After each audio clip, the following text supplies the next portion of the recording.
i-edit mo. Hindi iba kasi yung raw file niya.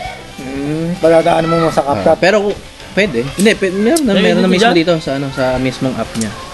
May app ba yun? Insta360. Iba pa. Pero meron parang din ako. Insta rin. Parang Insta rin. Meron siyang sariling app. Pagka pinasa sa akin yan, di pa dadaanin ko pa sa CapCut yan. Hindi kunyari, i-edit mo Kung na hindi pa ma-edit, i-edit mo na ni sa Proy. CapCut. Tapos, once na na-edit niya na, ipapadala na sa'yo. Nasa sa'yo na kung paano mo i-edit na yun.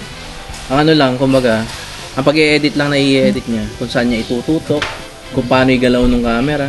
Minsan kasi yung biglang iikot pa na ganyan, di ba? Habang nag-uusap tayo, tapos umiikot yan. Kumbaga, parang nakukuha niya yung buong paligid. Doon nasan tayo. Yun. Yung mga katangkay. At nandito po ang aking mga kasamahan sa trabaho, mga katangkay. Dinalaw po ako dito sa Balangka Resort. Yan, si Ginoong Froilan Apinado at saka si Ginoong Cesar Santiago, mga katangkay. Good morning, good morning. At ayun nga po mga katangkay, sinalang ko na po sa aking super kalan ang adobong bibe, mga katangkay. Yan po ang aking super kalan. Super kalang di kahoy.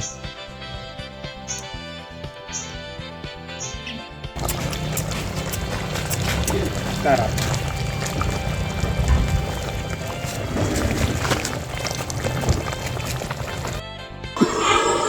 Good morning mga katangkay. Ngayon nga po ay magluluto ako ng kaldaretang bibe, mga katangkay. Ayan nga po, sinusuplete ko muna po yung bibe, mga katangkay, para yung ibang balahibo po maalis, mga katangkay. Nakikita nyo po, nagmamanti-mantika po yung bibe. Dahil nga po mataba po yung bibe, mga katangkay. Huwag mo naman na ibukan yung palit, baka sumama. Yan, no? Dalawang bibi po yan, mga katangkay. Dahil may darating po ako mga bisita, mga katangkay. Ang mga kaibigan ko po darating. Pagluluto ko po sila ng paborito nyo lang, kaldaretang bibe, mga katangkay. Yan nga po mga katangkay, tapos na pong suplitehin ng bibe, mga katangkay. Yan, no? Kahit tataba po ng bibe, mga katangkay, oh.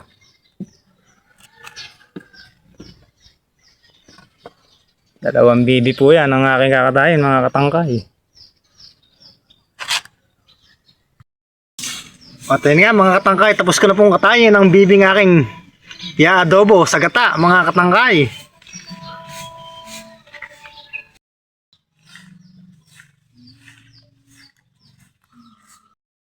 Yan nga mga katangkay, na-ready ko na ang ricado, ang bawang, sibuyas at ang luya, mga katangkay.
At ayun nga mga katangkay, lalagyan ko na po ng ricado yung aking adobo sa gata na bibe, mga katangkay. Dalawang paminta po itong ginamit ko, mga katangkay. Siyempre ang pampalasang bitchin, mga katangkay. Lalagyan ko na rin po. Siyempre ang suka.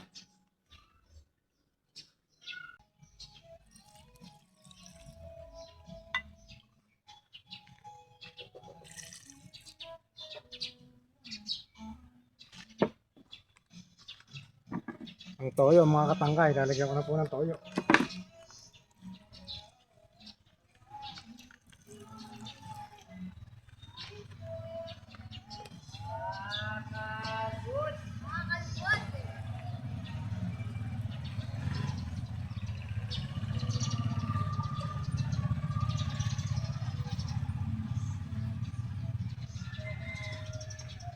Siyempre, ang magpapasarap po dyan mga katangkay, yung gata. 3 nyug po yan ginamit ko dyan mga katangkay.